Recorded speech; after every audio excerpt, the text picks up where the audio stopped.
Sebelumnya, kami dari kelompok 4, mata kuliah konsep dasar IPS, kelas 1D program studi PGSD Kamda Cibiru 2020. Sebelumnya, kami ingin memperkenalkan diri kami masing-masing. Perkenalkan, nama saya Rifda Nakia dengan NIM 2000102. Hai, nama saya Siti Fatimah dengan NIM 2000576. Nama saya Giovanni dengan NIM 2001306. Halo, perkenalkan nama saya Lisnawati Suwargana dengan NIM 2001546. Perkenalkan, nama saya Azahra Dewanti Galuh dengan NIM 2003595. Assalamualaikum warahmatullahi wabarakatuh. Perkenalkan, nama saya Destiana Zakia Agistiani. NIM saya 2000918. Halo, nama saya Nabila Ratri Widya Astuti dengan NIM 2000216.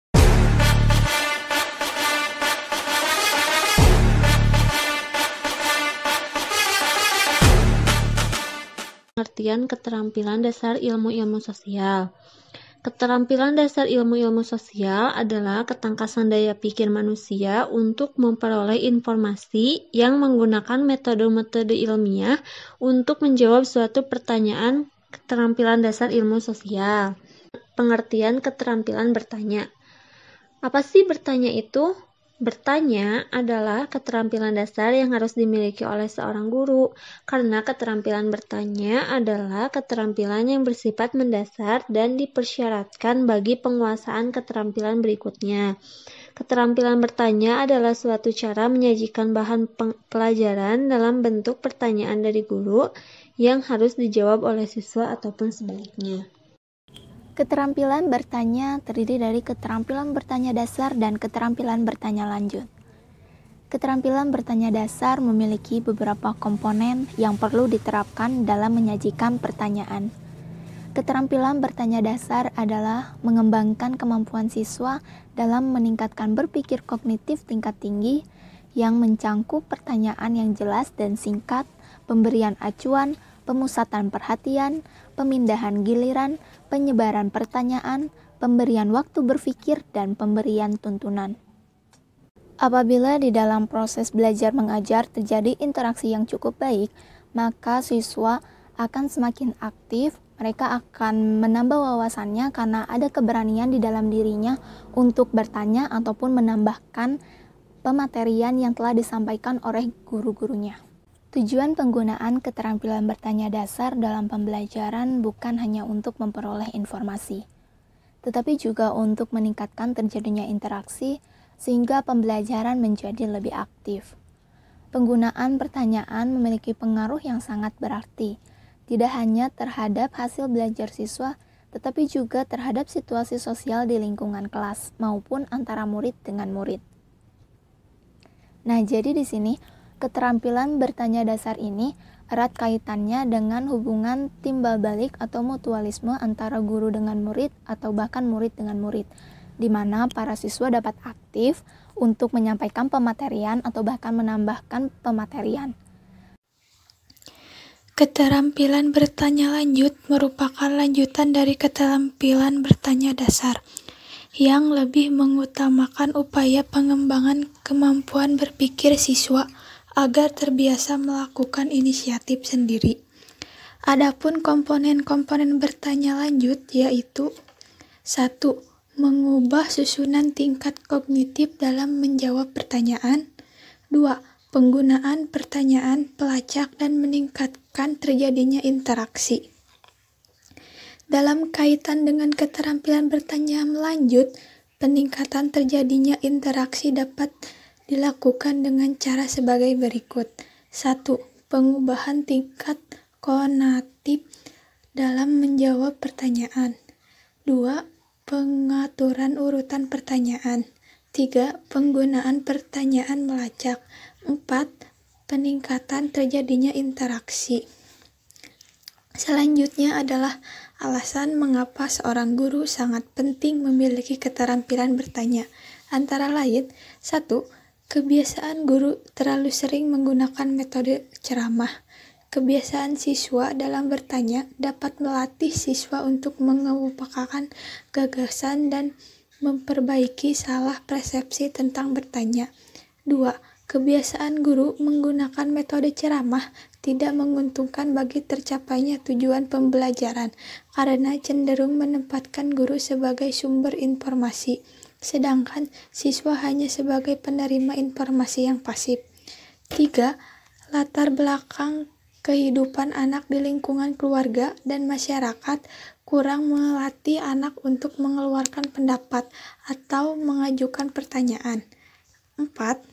Cara belajar siswa aktif atau disingkat CBSA menuntut siswa lebih banyak terlibat secara mental dalam proses pembelajaran, seperti bertanya dan berusaha mengemukakan jawaban-jawaban dari suatu masalah yang dihadapi siswa. 5. Adanya anggapan yang keliru tentang tujuan penggunaan pertanyaan yang hanya dianggap suatu instrumen untuk melatih hasil belajar siswa. Selanjutnya yaitu ada keterampilan bertanya untuk mengumpulkan data. Untuk mengumpulkan data kita bisa melakukannya dengan dua cara. Yang pertama, wawancara. Wawancara adalah suatu cara untuk mengumpulkan data dengan mengajukan pertanyaan kepada seorang narasumber. Selanjutnya ada penyebaran angket atau kuesioner. Merupakan teknik pengumpulan data dengan cara mengajukan pertanyaan untuk dijawab oleh responden. Biasanya dilakukan secara tertulis. Selain kedua cara tersebut, terdapat juga metode studi pustaka atau pengumpulan data melalui buku, artikel ilmiah, berita, maupun sumber kredibel lainnya. Selain itu pula, ada juga teknik observasi, merupakan teknik pengumpulan data yang dilakukan lewat pengamatan langsung oleh peneliti terhadap objek untuk mendapatkan informasi atau data yang diinginkan. Selanjutnya, yang kedua yaitu keterampilan menganalisis, menyajikan, dan memanfaatkan informasi. Sebelumnya, kita harus tahu dulu mengenai keterampilan memperoleh informasi. Hal-hal yang harus diperhatikan ketika mendapatkan informasi, diantaranya, yang pertama, pahamilah terlebih dahulu tema atau judulnya. Yang kedua, bacalah dengan teliti dan pahami makna alinea atau paragraf yang telah dibaca. 3. Catat kata-kata kunci dalam bacaan yang sedang dibaca. 4. Catat kata-kata sulit yang tidak dimengerti maknanya dan cari dalam kamus atau ensiklopedia. 5. Tarik kesimpulan sementara tiap bab atau bagian yang telah dibaca. Dengan cara tersebut, kalian dapat dengan mudah memperoleh informasi. Dan jangan lupa pastikan sumber yang kalian gunakan untuk mencari informasi adalah sumber yang konkret dan terpercaya, agar semua data yang kalian peroleh dapat dipertanggungjawabkan dan terbukti kebenarannya. Adapun beberapa keuntungan perolehan informasi melalui media massa, yaitu yang pertama, informasi dapat dengan cepat sampai si penerima informasi. Yang kedua, informasi yang diterima lebih aktual dan terkini. Yang ketiga, informasi yang diperoleh akan lebih dipercaya karena dilengkapi dengan tayangan dan gambar-gambar atau foto. Yang keempat, lebih menarik dan mudah dicerna oleh penerima informasi. Adapun kelemahan dari perolehan informasi melalui media massa yaitu yang pertama, tidak semua orang memiliki alat atau sarana media komunikasi yang dibutuhkan. Yang kedua, memerlukan waktu khusus untuk menyimak informasi, terutama media elektronika. Orang yang selalu sibuk tidak sempat menonton televisi, mendengarkan radio, dan membaca majalah serta surat kabar. Yang ketiga, belum seluruh pelosok tanah air dimasuki aliran listrik, jadi cukup menyulitkan menggunakan media elektronik. Yang keempat, tidak semua masyarakat mampu membeli televisi, berlangganan surat kabar, ataupun majalah. Media massa apapun yang kita manfaatkan untuk memperoleh informasi diperlukan kecernaan dan ketelitian menerima informasi tersebut. Karena terkadang informasi yang diterima melalui media massa tidak sesuai dengan keadaan sebenarnya. Karena sering terjadi intervensi dan peliput berita yang memiliki kepentingan tertentu. Walaupun demikian, media massa merupakan sarana yang patut kita manfaatkan sebagai sumber untuk memperoleh informasi. Dalam kaitannya dengan pembelajaran IPS, materi yang disampaikan kepada siswa tidak semata-mata bersumber dari buku teks, melainkan tidak jarang berasal dari lingkungan masyarakat sekitar siswa. Oleh karena itu, sumber belajar IPS tidak hanya berasal dari hasil interaksi guru dan siswa di dalam kelas, tetapi berasal dari luar kelas. Terus yang B, ada keterampilan menganalisis informasi. Dalam kegiatan penelitian sosial, seorang peneliti sebelum menarik kesimpulan atas data atau informasi yang diperoleh, langkah yang tidak kalah pentingnya adalah menganalisa atau menafsirkan data yang telah terkumpul. Tujuan yang dicapai dengan menganalisis data atau informasi dalam suatu penelitian adalah yang pertama untuk mengidentifikasi motif, alasan, atau sebab dari suatu kejadian. Yang kedua, mempertimbangkan atau menganalisis informasi-informasi agar diperoleh kesimpulan dan generalisasi berdasarkan informasi tersebut. Yang ketiga, menganalisis suatu kesimpulan atau generalisasi untuk menemukan kejadian-kejadian yang dapat mendukung ataupun menolak kesimpulan dari alasan-alasan itu. Untuk menganalisis data atau informasi, ada beberapa hal yang perlu diperhatikan oleh seorang peneliti sosial, yaitu yang pertama, penganalisis data atau informasi hendaklah memiliki ilmu yang memadai sebagai peneliti, terutama dalam kaitannya dengan analisis data hasil penelitian. Yang kedua, alat atau instrumen. Untuk menganalisa data harus sesuai dengan tujuan dan teori penelitian dalam hal metode penelitian. Yang ketiga, analisa data dilakukan berdasarkan informasi yang dikumpulkan secara objektif dan faktual. Dan yang keempat, sebelum analisa data dilakukan, perlu adanya pemilahan data informasi berdasarkan permasalahan penelitian yang sedang dilakukan. Selanjutnya, saya akan menjelaskan tentang poin C, yaitu keterampilan menyajikan informasi. Dalam pembelajaran IPS di sekolah dasar, guru hendaknya dapat menjadi penyaji yang baik dan menarik agar siswa memiliki minat dan perhatian yang tinggi, serta antusias dalam proses pembelajaran. Salah satu cara yang digunakan guru dalam menyajikan materi pembelajaran adalah dengan menggunakan media dan alat peraga pembelajaran. Apabila materi pembelajaran berupa angka-angka, maka guru akan lebih baik menggunakan bagan grafik dan gambar-gambar. Dengan cara seperti ini, akan membantu siswa untuk mempermudah memahami materi pembelajaran. Seorang guru atau peneliti apabila akan menyajikan informasi secara efektif, hendaknya memenuhi ketentuan-ketentuan berikut ini. Yang pertama, penyaji informasi hendaknya berpribadi menarik dan pandai berbicara di depan murid dan khalayak. Yang kedua, informasi yang akan disajikan hendaknya dikemas secara apik dan menarik, sehingga informasi yang disampaikan dipercaya oleh penerima informasi. Yang ketiga, materi informasi yang akan disampaikan memiliki keterkaitan dengan kepentingan penerima informasi.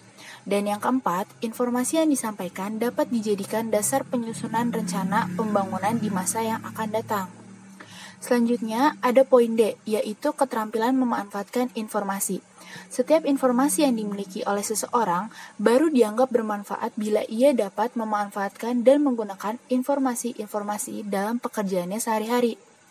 Memanfaatkan informasi untuk merencanakan pembangunan di masa yang akan datang, ada beberapa hal yang perlu diperhatikan tentang data atau informasi yang diperoleh. Antara lain adalah: Ke-1, informasi hendaknya benar-benar diperoleh dari sumber yang dipercaya. Kedua, pengolahan dan analisa data menggunakan teori-teori yang akurat supaya dapat menarik kesimpulan yang lebih objektif. Yang ketiga, informasi yang diperoleh sesuai dengan tujuan penelitian sehingga hasil penelitiannya lebih akurat dan dapat dipercaya. Keterampilan menyusun dan menguji generalisasi. Generalisasi berasal dari kata general yang berarti umum atau menyeluruh. Oleh karena itu, generalisasi merupakan pengambilan kesimpulan secara umum dari suatu gejala atau informasi yang kita terima yang pastinya harus didukung oleh data dan fakta yang ada. Samlawi mengemukakan beberapa ketentuan tentang generalisasi sebagai berikut.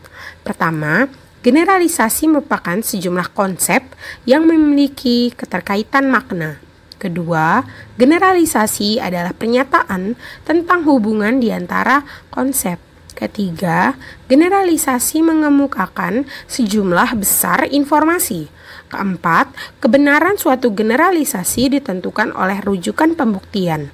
Dan kelima, generalisasi yang kita jumpai hari ini mungkin pada masa yang akan datang harus diperbaiki. Suma Atmaja mengemukakan, penyusunan dan pengembangan suatu generalisasi bukanlah merupakan pekerjaan yang mudah. Kemampuan ini memerlukan latihan, kemampuan menggunakan bahasa, dan kemampuan membina konsep. Untuk menyusun generalisasi, diperlukan logika berpikir yang bersifat universal dan tidak dibatasi oleh ruang dan waktu. Oleh karena itu, guru IPS maupun anak didiknya harus memiliki kemampuan untuk berpikir logis. Hal itu menuntut keterampilan fisik biologis maupun keterampilan mental psikologis. Untuk menyusun suatu generalisasi, perlu memperhatikan hal-hal berikut ini, seperti pertama, sikap berhati-hati dalam menyusun generalisasi. Kedua, didukung oleh data yang akurat dan representatif. Ketiga, penyusunan dilakukan dengan objektif. Keempat, jangan tergesa-gesa dalam membuat generalisasi. Dan yang kelima, data perlu dianalisis kembali agar tidak terjadi kekeliruan. Jadi kesimpulannya, keterampilan dasar mengajar merupakan keterampilan yang kompleks yang pada dasarnya merupakan pengintegrasian utuh dari berbagai keterampilan yang jumlahnya sangat banyak.